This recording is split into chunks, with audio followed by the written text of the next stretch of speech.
Hello student, last class हमने discuss किया था कि किस तरह से केमिकल इक्वेशन को बैलेंस किया जाता है। आज हम डिस्कस करेंगे types of chemical reaction. Chemical reaction कितने तरह के होते हैं।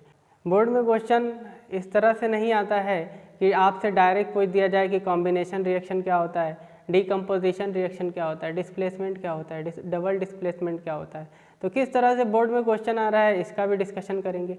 इसके लिए हमें ज़रूरी है कि सबकी प्रॉपर्टीज़ और ऑब्जर्वेशन, मतलब जिस तरह का वो कलर दे रहा है, किस तरह के कंपाउंड में कन्वर्ट हो रहा है, ये सारी चीज़ें हमें याद रहनी चाहिए। किसकी प्रॉपर्टी क्या है, कौन सी गैस किस काम आ रही है, ये सारी प्रॉपर्टी अगर हमें याद रहेगी तभी हम बोर्ड का क्वेश्चन कर पाएंगे। नहीं तो बोर्ड में डायरेक्ट क्वेश्चन नहीं पूछता है कि कॉम्बिनेशन रिएक्शन क्या होता है या डिकम्पोजिशन रिएक्शन क्या होता है।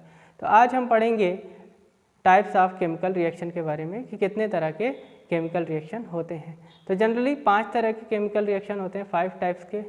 एक को बोलते हैं कॉम्बिनेशन रिएक्शन, दूसरा होता है डीकम्पोजिशन रिएक्शन, तीसरा है डिस्प्लेसमेंट रिएक्शन, चौथा है डबल डिस्प्लेसमेंट और पांचवा ऑक्सीडेशन एंड रिडक्शन। इतना हम पढ़ने के बाद ये चैप्टर हमारा क्लोज हो जाता है। तो चलिए स्टार्ट करते हैं टाइप्स ऑफ केमिकल रिएक्शन। तो पहला जो है वो कॉम्बिनेशन है, दूसरा डीकम्पोजिशन, तीसरा डिस्प्लेसमेंट, चौथा डबल डिस्प्लेसमेंट रिएक्शन है और पांचवा ऑक्सीडेशन एंड रिडक्शन रिएक्शन है। तो हम एक एक के बारे में डिस्कस करेंगे। कि पहला हमारे पास केमिकल रिएक्शन है कॉम्बिनेशन रिएक्शन। कॉम्बिनेशन रिएक्शन क्या होता है? सो कॉम्बिनेशन रिएक्शन, अगर दो सब्सटेंस जुड़ के कोई एक ही प्रोडक्ट बनाए तो ऐसा रिएक्शन कॉम्बिनेशन रिएक्शन कहलाएगा। Those chemical reaction in which 2 or more substances combine together to form a single substance। यहाँ पे हम अपने टाइप से भी दे सकते हैं, ज़रूरी नहीं जो हम लिखा दिए हैं उसी को हम याद करें। यहाँ पे हम ऐसे भी बोल सकते हैं, those chemical reaction in which 2 or more reactant combine together to form a single product is called combination reaction। तो यहाँ पे होगा क्या कि दो सब्सटेंस जुड़ेंगे और कोई एक ही प्रोडक्ट बनाएंगे। ठीक है, तो चलिए एग्जांपल देख लेते हैं। When magnesium is burn in the presence of air form magnesium oxide. यहाँ पे देखो रिएक्टेंट में कितने हैं, 2 रिएक्टेंट हैं और प्रोडक्ट कितना है, 1। अगर 2 जुड़ के एक ही प्रोडक्ट बनाए तो ऐसा रिएक्शन कॉम्बिनेशन रिएक्शन होगा। यहाँ पे मैग्नीशियम जुड़ के ऑक्सीजन से मैग्नीशियम ऑक्साइड बना रहा है। अगर इसके हमें बैलेंस करना है तो देखना है मुझे मैग्नीशियम इधर कितना है, 1, इस साइड मैग्नीशियम 1, ऑक्सीजन इस साइड 2, इस साइड 1। तो यहाँ हमें क्या करना होगा, 2 से मल्टीप्लाई करना होगा और 2 से मल्टीप्लाई करेंगे तो फिर यहाँ पे मैग्नीशियम भी 2 करना होगा। तो ये हमारे पास बैलेंस केमिकल इक्वेशन होगा। इसकी स्टेट भी लिख देते हैं, मैग्नीशियम सॉलिड है, ऑक्सीजन गैस है और मैग्नीशियम ऑक्साइड भी कैसा है, सॉलिड है। ये रिएक्शन है कॉम्बिनेशन रिएक्शन का। इसी तरह जब हाइड्रोजन बर्न होती है in the presence of air तो ये फॉर्म करता है वाटर। अब यहाँ पे प्रॉपर्टी हाइड्रोजन की प्रॉपर्टी ये है कि हाइड्रोजन गैस जो होती है वो एक्सप्लोसिव नेचर की होती है, मतलब अगर हम इसे जलाएंगे तो ये एक्सप्लोजन के साथ जलेगी। ऑक्सीजन की प्रॉपर्टी ये होती है, ऑक्सीजन के लिए क्लू ये दे सकता है हमें कि ऑक्सीजन जो है वो खुद नहीं जलती है। Oxygen itself does not burn but it help other substance to burn. तो ये दूसरे सब्सटेंस को जलने के लिए क्या करती है, मदद करती है, लेकिन खुद नहीं जलती है। और वाटर क्या है, water essential for all living organism. सभी लिविंग ऑर्गेनिज्म के लिए वाटर क्या है, इसेंशियल है। तो इस तरह से हमें क्लू दे सकता है कि एक रिएक्टेंट है, एक सब्सटेंस ए बी से कंबाइंड होकर एक प्रोडक्ट बनाता है सी। और यहाँ पे ऑक्सीजन का क्लू दे देगा तुम्हें, कुछ भी दे सकता है कि खुद नहीं जलती है, दूसरे को जलने में मदद करती है। और वाटर का क्लू दे सकता है इसेंशियल है सभी लिविंग ऑर्गेनिज्म के लिए। तो तुम्हें ये वाला रिएक्शन लिखना पड़ेगा और इसको बैलेंस भी करना होगा। तो यहाँ पे हाइड्रोजन 2, वहाँ 2, यहाँ पे ऑक्सीजन 2, वहाँ पे 1, तो यहाँ पे हम 2 करेंगे। अब हाइड्रोजन चेंज हो गया, यहाँ पे हाइड्रोजन भी लिख दिए हम। यहाँ पे फिर हमें स्टेट लिखनी होगी गैस और ये क्या हो जाएगा, लिक्विड हो जाएगा। तो इस तरह से बैलेंस केमिकल इक्वेशन हम बनाएंगे। यहाँ पे भी 2 सब्सटेंस जुड़ रहे हैं और एक सब्सटेंस बन रहा है, इसके लिए ये वाला भी रिएक्शन कैसा रिएक्शन होगा, एक कॉम्बिनेशन रिएक्शन होगा। इसी तरह when sodium react with chlorine तो क्या बनाएगा भाई, NaCl बनाएगा।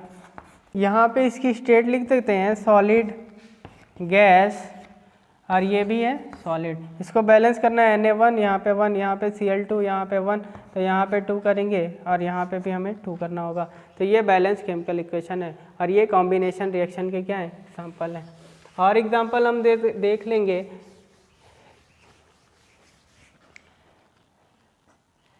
यहाँ पे देखते हैं कि कैल्शियम ऑक्साइड ये जब रिएक्ट करता है वाटर से तो फॉर्म करता है कैल्शियम हाइड्रोक्साइड। अब कैल्शियम ऑक्साइड जो है उसने वाटर से रिएक्ट किया और कैल्शियम हाइड्रोक्साइड बना लिया, लेकिन बोर्ड में हमारा क्वेश्चन इस तरह से आता है कि एक सब्सटेंस ए बी से रिएक्ट करके एक सिंगल प्रोडक्ट सी फॉर्म करता है। जो ए है सब्सटेंस ए वो वाइट वॉशिंग में काम आता है। वाइट वॉशिंग का मतलब दीवार में चूना लगाते हैं ना, वो उसके काम आता है वाइट वॉशिंग। जो सब्सटेंस बी है वो इसेंशियल है सभी लिविंग ऑर्गेनिज्म के लिए और एक सब्सटेंस सी बनाता है। तो बोलेगा आप इसका बैलेंस केमिकल इक्वेशन लिखिए और टाइप्स ऑफ केमिकल रिएक्शन बताइए कि टाइप्स क्या है इस केमिकल रिएक्शन का। तो हम इसका बैलेंस केमिकल रिएक्शन कैसे लिखेंगे, यहाँ पे Ca1 यहाँ पे 1, यहाँ पे 2, वहाँ पे 2, यहाँ पे ऑक्सीजन 2, वहाँ पे भी 2। तो ये बैलेंस रिएक्शन है। इसका टाइप कैसा होगा, कॉम्बिनेशन रिएक्शन का एग्जांपल है। तो वहाँ पे हम टाइप्स में लिखेंगे कॉम्बिनेशन रिएक्शन और ये बैलेंस केमिकल इक्वेशन ऐसे लिख देंगे और फिर हमारा हो जाएगा। तो इस तरह से वहाँ पे क्वेश्चन आता है। डायरेक्ट क्वेश्चन कभी भी नहीं पूछता है, तो हमें ध्यान देना पड़ेगा। सभी सब्सटेंस की प्रॉपर्टीज़ हमें याद रहनी चाहिए। अगर हमें सब्सटेंस की प्रॉपर्टीज़ नहीं याद है तो फिर हम नहीं कर पाएंगे। इसी तरह ये जो कैल्शियम हाइड्रोक्साइड है, ये कैल्शियम हाइड्रोक्साइड कार्बन डाइऑक्साइड से रिएक्ट करके कैल्शियम कार्बोनेट में कन्वर्ट हो जाता है और वाटर मॉलिक्यूल निकल जाते हैं। तो जब दीवार में हम चूना लगाते हैं तो एक्चुअली ये लगाते हैं कैल्शियम हाइड्रोक्साइड, वो कार्बन डाइऑक्साइड से रिएक्ट करके फिर कैल्शियम कार्बोनेट में चेंज हो जाता है और जिससे उस दीवार में चमक आ जाती है। तो ये एग्जांपल थे कॉम्बिनेशन रिएक्शन के। कॉम्बिनेशन रिएक्शन में होता क्या है, दो सब्सटेंस जुड़ के किसी एक सब्सटेंस को बनाते हैं। Those reaction in which a substance splits up into two or more simpler substances are called decomposition reaction. तो डीकम्पोजिशन जस्ट अपोजिट होता है कॉम्बिनेशन का। अगर कोई एक सब्सटेंस ब्रेक डाउन हो जाए, टूट जाए और टूट के दो या दो से ज़्यादा सब्सटेंस बना ले तो ऐसा रिएक्शन डीकम्पोजिशन रिएक्शन कहलाता है। डीकम्पोजिशन कैसे हो सकता है, तो अगर हम हीट दे दें, याद है in the presence of electricity होगा और या तो सनलाइट की वजह से होगा। तो तीन तरह से हम लोग डीकम्पोजिशन पढ़ते हैं, या तो फिर हम हीट दे दें किसी भी सब्सटेंस को तो टूट जाए, या हम सनलाइट में उसे रख दें तब टूटेगा, या तो हम उसे इलेक्ट्रिसिटी देंगे तब टूटेगा। कैल्शियम कार्बोनेट को हीट करने पे क्या बनता है, CaO कैल्शियम ऑक्साइड और कार्बन डाइऑक्साइड। इसका बैलेंसिंग आप लोग सीख लीजिएगा, बैलेंसिंग आता है, बैलेंस भी है ये केमिकल रिएक्शन। इसकी अगर स्टेट लिखेंगे तो सॉलिड और गैस।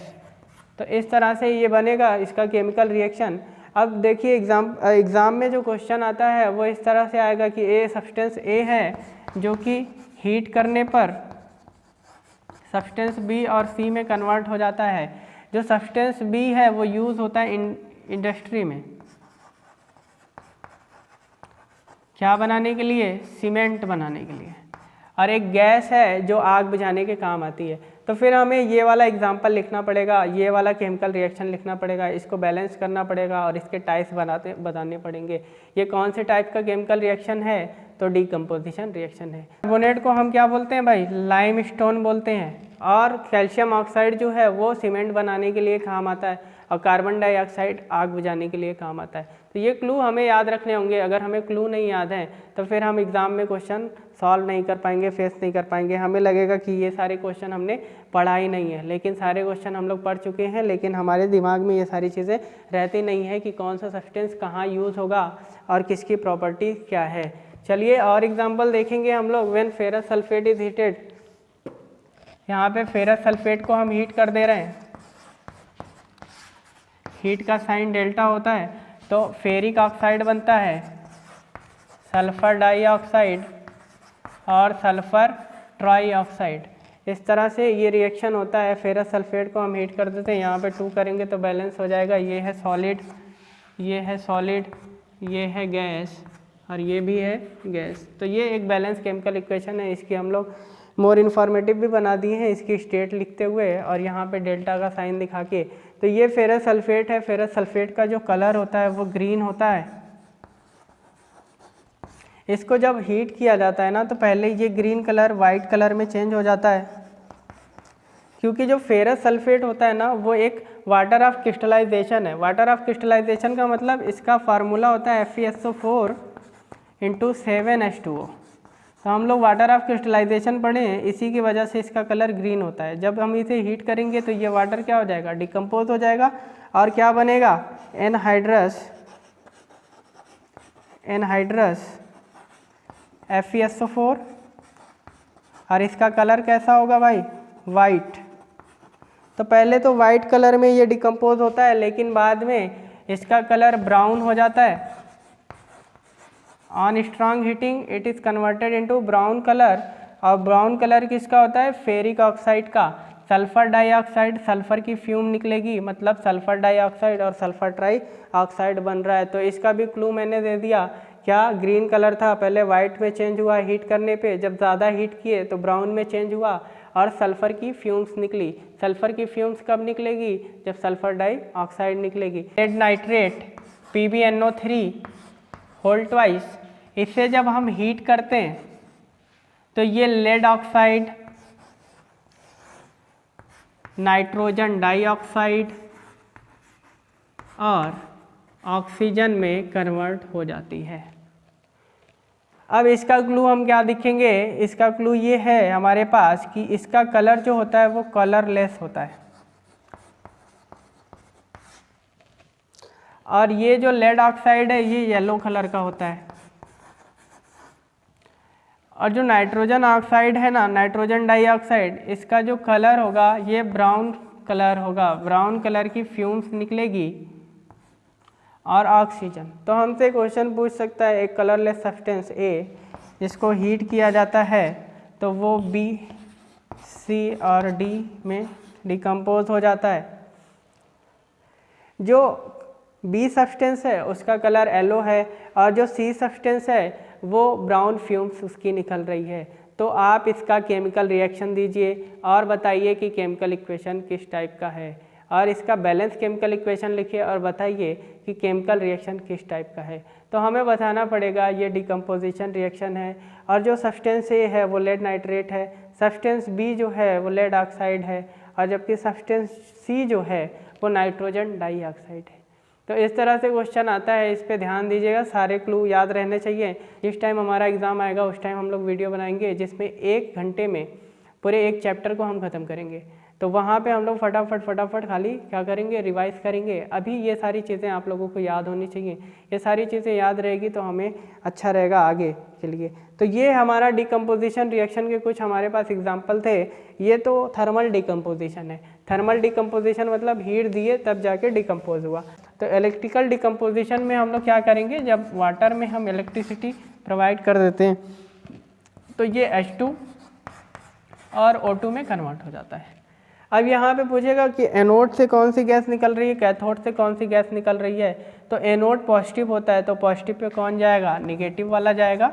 तो निगेटिव कौन होता है, ऑक्सीजन। तो ऑक्सीजन एनोड से निकलेगी, जबकि कैथोड पे कौन आएगा, पॉजिटिव वाला। तो पॉजिटिव कौन सा होती है, ऑक्सीजन। हाइड्रोजन जो होती है वो पॉजिटिव होती है और ऑक्सीजन निगेटिव होती है। तो ऑक्सीजन कहाँ से निकलेगी, एनोड से, और हाइड्रोजन कहाँ से निकलेगी, कैथोड। चलिए तो अब सनलाइट वाला एग्जांपल देख लेते हैं। When AgCl is kept in sunlight, sunlight का रिप्रेजेंटेशन इस तरह से होता है HNu से। तो ये टूटेगा सिल्वर में और क्लोरीन गैस निकलेगी। अब इसका क्लू ये है कि ये वाइट कलर का होता है और टर्न हो जाता है ग्रे कलर में। अब बोलेगा कि ये जो सब्सटेंस है ना, ये ब्लैक एंड वाइट जो फोटोज़ होता है वो बनाने में काम आता है। तो हमारे लिए ये वाला एग्जांपल है। यहाँ पे ABCD करके पूछेगा, जिस तरह से मैंने सारे क्वेश्चन में बताया है। तो यहाँ पे AgCl का यूज़ किस में होता है? ब्लैक एंड वाइट फोटोग्राफी में होता है। इसी तरह हमारे पास एक रिएक्शन होगा AgBr का। AgBr को भी जब हम सनलाइट में रखेंगे HNu तो हमारे पास सिल्वर मिलेगा और ब्रोमीन गैस मिलेगी। येलोइश ग्रीन निकलेगी तो क्लोरीन गैस। अगर येलोइश ग्रीन कलर की गैस निकल रही है तो क्लोरीन गैस निकलेगी, और रेड ब्राउन कलर की गैस निकल रही है तो ब्रोमीन गैस होगी।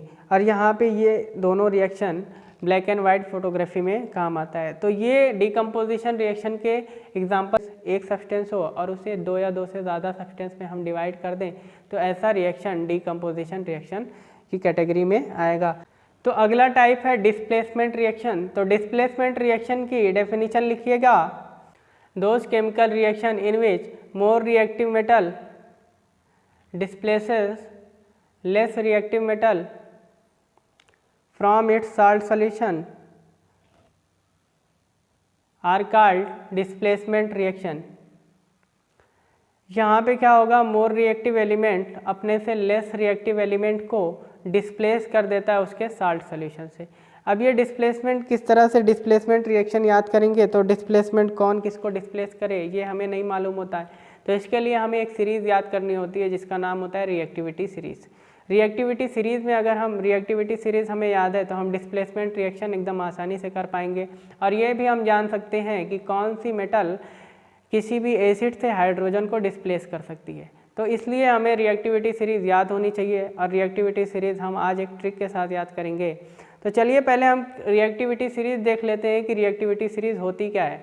रिएक्टिविटी सीरीज़ में सभी एलिमेंट की रिएक्टिविटी के अकॉर्डिंग उनको अरेंज किया जाता है। जिसकी रिएक्टिविटी ज़्यादा होती है वो सबसे ऊपर होता है, जिसकी रिएक्टिविटी कम होती है वो सबसे नीचे होता है। तो रिएक्टिविटी सीरीज़ में सबसे पहले होता है पोटेशियम, फिर होता है सोडियम, फिर होता है कैल्शियम, मैग्नीशियम, एल्यूमिनियम,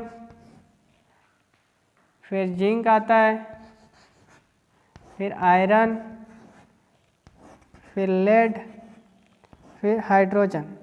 इसके बाद आएगा कॉपर, फिर आएगा मरकरी, फिर आएगा सिल्वर, और सबसे लास्ट में आता है गोल्ड। ये रिएक्टिविटी सीरीज़ है। इसे हम एक आसान ट्रिक से याद करेंगे, काशी नाथ का माली आलू ज़रा फीके पकाता है। और नीचे का हमें 3 याद करना होगा अपने से, Cu, Hg, Ag, Ag। ये 3 हमें याद करने होंगे। किस तरह से हम याद कर सकते हैं रिएक्टिविटी सीरीज? आसान तरीके से, काशी नाथ का माली आलू ज़रा फीके पकाता है, और इसके बाद कॉपर, फिर मरकरी, सिल्वर एंड गोल्ड। इस तरह से रिएक्टिविटी सीरीज़ है। यहाँ पे जो ऊपर है सबसे ज़्यादा रिएक्टिव पोटेशियम, इसके बाद है सोडियम, फिर कैल्शियम, फिर मैग्नीशियम, फिर एल्युमिनियम, जिंक, आयरन, फिर लेड, इसके बाद हाइड्रोजन आता है, कॉपर, इसके बाद मरकरी, फिर सिल्वर, फिर गोल्ड। इस तरह से रिएक्टिविटी सीरीज़ है। ऊपर वाला एलिमेंट ज़्यादा रिएक्टिव है एज़ कम्पेयर टू इसके नीचे वाले एलिमेंट के। तो नीचे वाला एलिमेंट ऊपर वाले को डिस्प्लेस नहीं कर पाएगा, लेकिन ऊपर वाला नीचे वाले को डिस्प्लेस कर लेता है। तो और कॉपर सल्फेट में मैंने किसको डाल दिया? जिंक को डाल दिया। तो चलिए चेक करते हैं, कॉपर यहाँ है, जिंक यहाँ है। जिंक है ऊपर, इसके लिए जिंक कॉपर को इसके साल्ट सॉल्यूशन से हटा देगी, और जैसे ही जिंक ने कॉपर को हटाया तो अब क्या हो जाएगा? Zinc sulphate plus copper. अभी इसका कलर जो होता है ये है ब्लू कलर का, इसका सिल्वरी वाइट।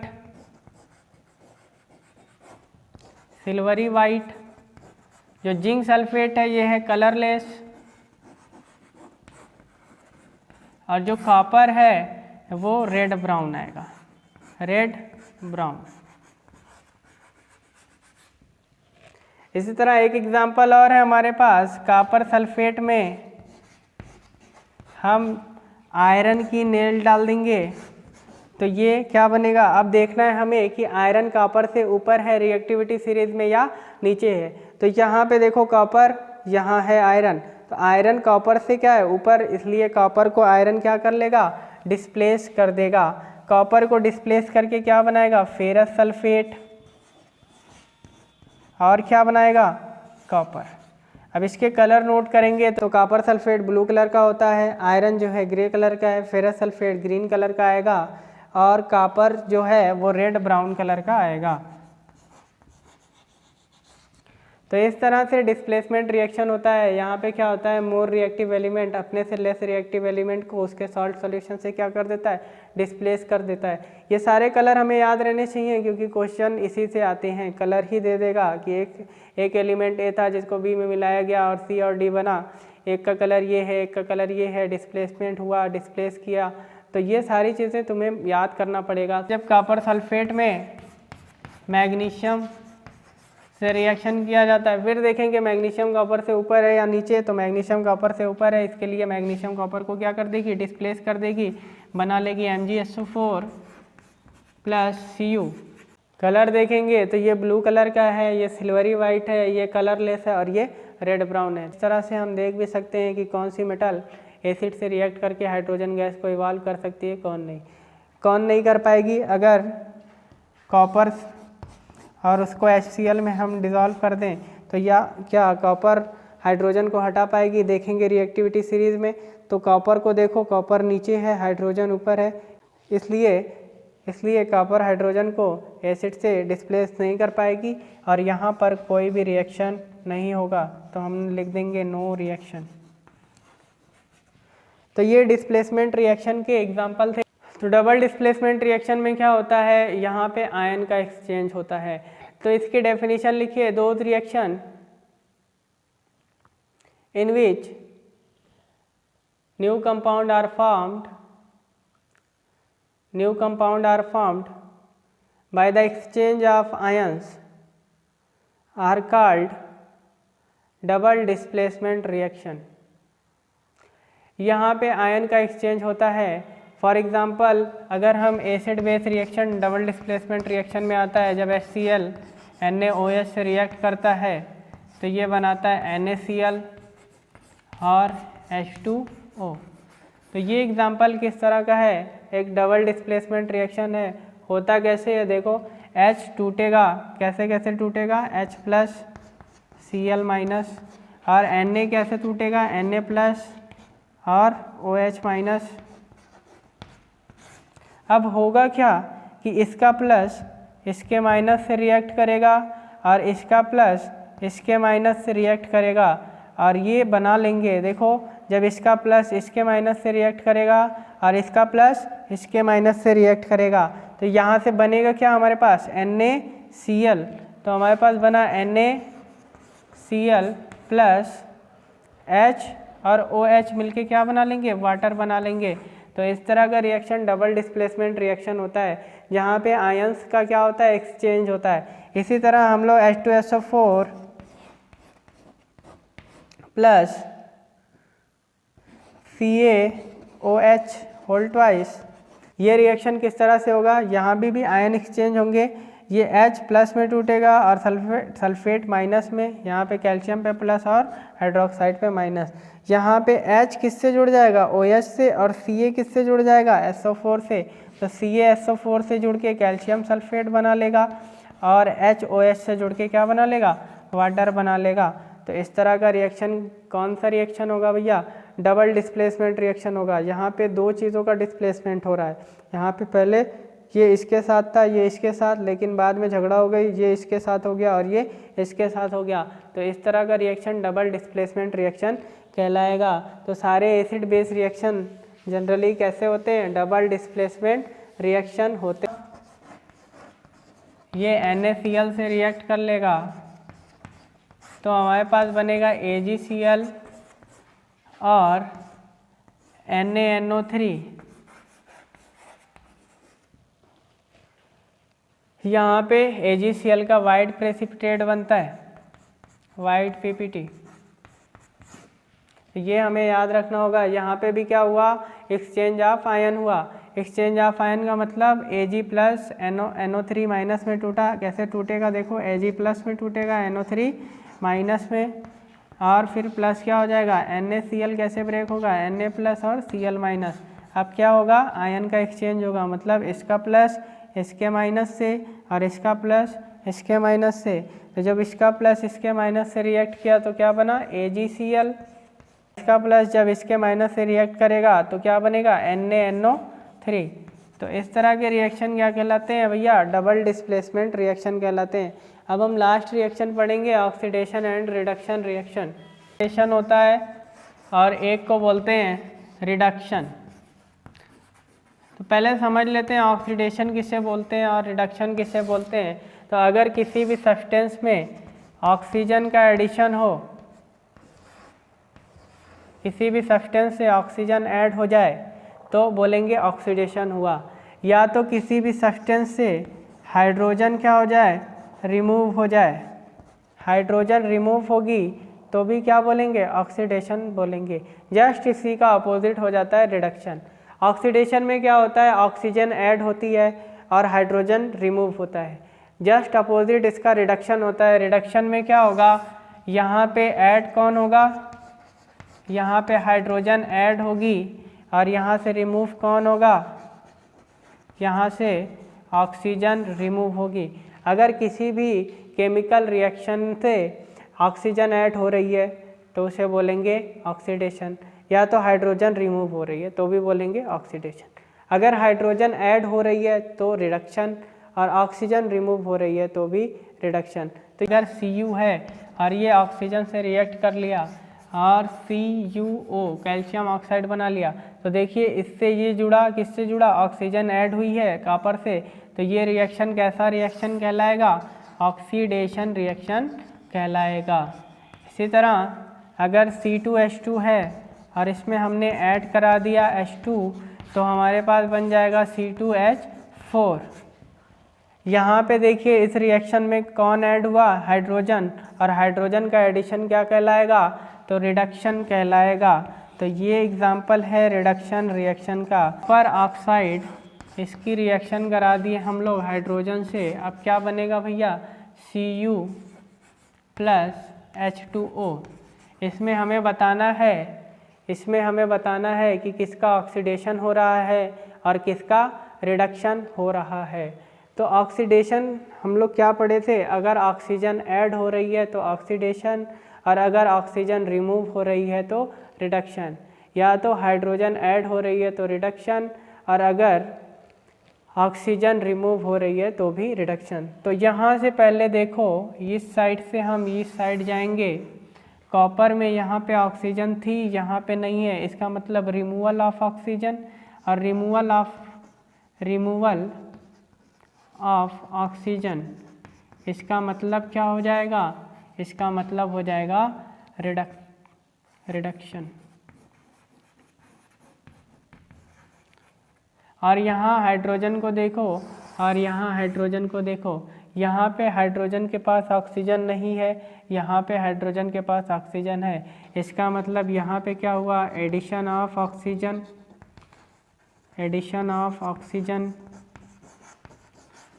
और एडिशन ऑफ ऑक्सीजन क्या कहलाता है, ऑक्सीडेशन कहलाता है।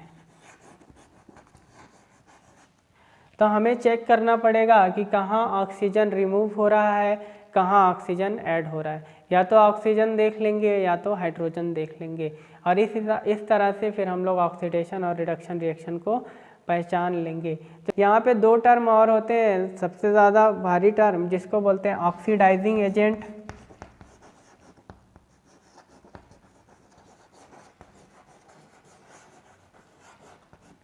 और एक को बोलते हैं रिड्यूसिंग एजेंट।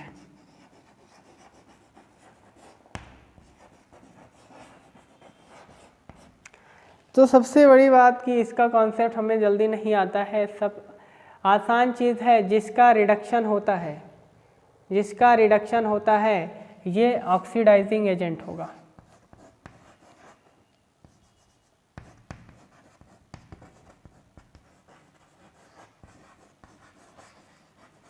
जिसका रिडक्शन होता है, यहाँ पे रिडक्शन किसका हुआ, कॉपर ऑक्साइड का।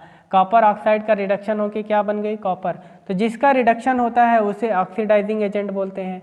और जिसका ऑक्सीडेशन होता है, ये ऑक्सीडेशन किसका हुआ है, हाइड्रोजन का। हाइड्रोजन का ऑक्सीडेशन होके क्या बन गया, वाटर बन गया। तो जिसका ऑक्सीडेशन होता है वो होता है हमारे पास रिड्यूसिंग एजेंट। Reducing agent. तो ये कॉन्सेप्ट हमें मालूम रहना चाहिए, क्योंकि ऑक्सीडेशन और रिडक्शन रिएक्शन में हमें एक रिएक्शन दे देगा और बोलेगा कि यहाँ पे जो रिएक्शन जो हो रहा है इसमें किसका ऑक्सीडेशन हो रहा है, किसका रिडक्शन हो रहा है, और कौन ऑक्सीडाइजिंग एजेंट है और कौन रिड्यूसिंग एजेंट है। तो हमें पहचानना पड़ेगा कि रिडक्शन किसका हो रहा है। जिसका रिडक्शन होगा वो ऑक्सीडाइजिंग एजेंट का काम करेगा, और जिसका ऑक्सीडेशन होगा वो रिड्यूसिंग एजेंट का काम करेगा। तो कॉन्सेप्ट एकदम सिंपल सा है, समझ में आना। FIDE gas react with chlorine it form HCl plus sulphur. अब हमें देखना है यहाँ पे किसका ऑक्सीडेशन हो रहा है, किसका रिडक्शन हो रहा है। तो पहले हम यहाँ से यहाँ जाएंगे, H2S से सल्फर। H2S से सल्फर जाने पे क्या हुआ, रिमूवल ऑफ हाइड्रोजन। और रिमूवल ऑफ हाइड्रोजन का मतलब क्या हो गया, ऑक्सीडेशन।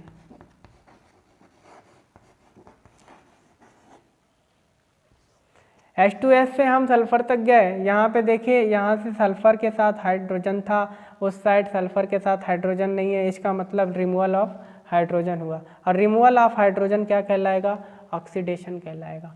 क्लोरीन को देखो, यहाँ पे क्लोरीन के साथ कुछ भी नहीं है और यहाँ पे क्लोरीन के साथ हाइड्रोजन है। यहाँ पे क्या हो गया, addition of hydrogen. Addition of hydrogen क्या कहलाता है भैया, एडिशन ऑफ हाइड्रोजन रिडक्शन कहलाता है। अगर हाइड्रोजन ऐड होगा तो रिडक्शन, हाइड्रोजन रिमूव होगा तो ऑक्सीडेशन। तो यहाँ पे ऑक्सीडाइजिंग एजेंट और रिड्यूसिंग एजेंट की बात होगी कि कौन ऑक्सीडाइजिंग एजेंट है और कौन रिड्यूसिंग एजेंट है। मैंने बोला था जिसका रिडक्शन होगा वो ऑक्सीडाइजिंग एजेंट होगा और जिसका ऑक्सीडेशन होगा वो रिड्यूसिंग एजेंट होगा। इसका मतलब यहाँ पे ऑक्सीडाइजिंग एजेंट का काम कौन कर रहा है, क्लोरीन कर रहा है। क्लोरीन क्या है, ऑक्सीडाइजिंग एजेंट। और यहाँ पे H2S क्या है, H2S का क्या हो रहा है, ऑक्सीडेशन। और जिसका ऑक्सीडेशन होता है वो कौन सा एजेंट होता है, रिड्यूसिंग एजेंट। तो यहाँ पे रिड्यूसिंग एजेंट कौन है भैया, यहाँ पे रिड्यूसिंग एजेंट H2S है। इसका मतलब कोरोजन का क्या मतलब होता है, कोरोजन जब ऑक्सीजन जो एटमॉस्फेयर में प्रेजेंस है वो मेटल से रिएक्ट कर लेती है और रिएक्ट करके वो अपने ऑक्साइड में चेंज हो जाती है। Corrosion is a process in which metal is eaten up gradually in the presence of oxygen and moisture present in atmosphere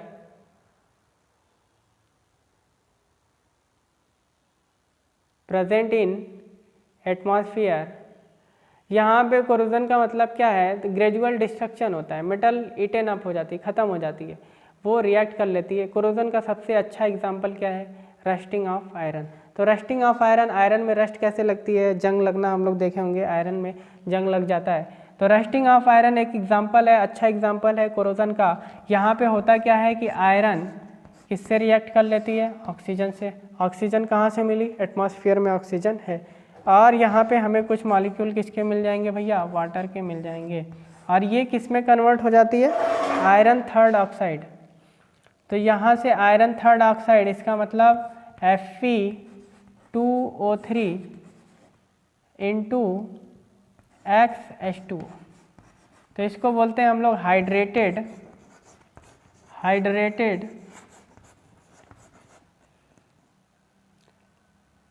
iron third oxide. जब आयरन ऑक्सीजन और मॉइस्चर से रिएक्ट करके अपने थर्ड ऑक्साइड में convert हो जाती है तो इसी प्रोसेस को क्या बोलते हैं हम लोग, कोरोजन बोलते हैं या तो रस्टिंग ऑफ आयरन बोलते हैं। यहाँ पे जो आयरन ऑक्साइड का कलर होता है ये रेड कलर का होता है, तो हम रस्ट भी देखते हैं तो रेड ही कलर की होती है। तो इस तरह से हमारा कोरोजन भी ख़त्म होगा। लास्ट टॉपिक है रेंसिडिटी, कि रेंसिडिटी क्या होती है। रेंसिडिटी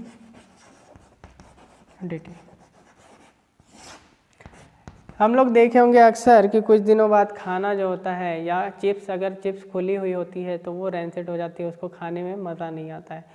तो अगर कोई भी फूड हो जिसमें क्या क्या हो, ऑयल और फैट, ऑयल और फैट कंटेनिंग फूड जो होते हैं, ऑक्सीडेशन हो जाता है एयर की ऑक्सीजन से, जिससे वो रेंसिड हो जाते हैं। रेंसिड का मतलब उनका टेस्ट बदल जाता है, अनप्लीजेंट टेस्ट और अनप्लीजेंट स्मेल देते हैं। इस तरह का जो रिएक्शन होता है उसे बोलते हैं हम रेंसिडिटी, उसे नाम देते हैं रेंसिडिटी। अब पता चला रेंसिडिटी से बचाना कैसे है, तो रेंसिडिटी से बचाने के लिए हम क्या कर सकते हैं, हम एक काम कर सकते हैं कि इस जो भी फूड है, ऑयल कंटेनिंग फूड है, उसे हम नाइट्रोजन गैस के पैकेट में बंद कर दें। ऐसे जो पैकेट हम क्लोज करें उसके अंदर नाइट्रोजन गैस भर दें। जो हम चिप्स खाते हैं उसके अंदर एक गैस भरी होती है, वो नाइट्रोजन गैस ही होती है। एंटीऑक्सीडेंट मिलाया जाता है। एंटीऑक्सीडेंट का काम यह होता है कि वो ऑक्सीजन से रिएक्शन करने नहीं देता है। और हम क्या कर सकते हैं, तो और हम फूड को रेफ्रिजरेटर में रख सकते हैं और ऐसे डिब्बे में बंद कर सकते हैं जिसमें ऑक्सीजन कम से कम जाए। तो ये इस तरह से हम किसी भी फूड को रेंसिडिटी से बचा सकते हैं। रेंसिडिटी क्या होती है, जब ऑयल और फैट कंटेनिंग फूड जो होते हैं ऑक्सीजन से रिएक्ट करके, वो ऑक्सीजन से रिएक्ट करके क्या अनप्लीजेंट टेस्ट और अनप्लीजेंट स्मेल देते हैं। इस प्रोसेस को हम रेंसिडिटी बोलते हैं। तो यहाँ पे हमारा चैप्टर क्लोज हो जाता है, ये चैप्टर ख़त्म हो गया। हमने क्या क्या पढ़ा शुरुआत से, हमने पढ़ा कि फिजिकल चेंज क्या होता है, केमिकल चेंज क्या होता है। फिजिकल चेंज और केमिकल चेंज के बाद हमने केमिकल रिएक्शन पढ़ा। केमिकल रिएक्शन के बाद फिर केमिकल रिएक्शन का रिप्रेजेंटेशन और केमिकल इक्वेशन, केमिकल इक्वेशन को बैलेंस करना, और केमिकल इक्वेशन बैलेंस करने के बाद फिर हमने पढ़ा कि किस तरह से केमिकल इक्वेशन को मोर इन्फॉर्मेटिव बनाया जा सकता है। आज हमने पढ़ा है टाइप्स ऑफ केमिकल रिएक्शन, कितने टाइप के केमिकल रिएक्शन होते हैं। तो हमने कितना पढ़ा, 5 टाइप के केमिकल रिएक्शन पढ़ा। Combination reaction, decomposition reaction, displacement reaction, double displacement reaction और ऑक्सीडेशन और रिडक्शन रिएक्शन। ये 5 तरह के रिडक्शन हम लोग ने पढ़ा। और हमने एक रिएक्टिविटी सीरीज़ भी पढ़ी और रिएक्टिविटी सीरीज़ को ट्रिक से हमने याद भी किया। तो ये सारे एग्जाम्पल थे। कल से हम लोग अपना दूसरा चैप्टर स्टार्ट करेंगे।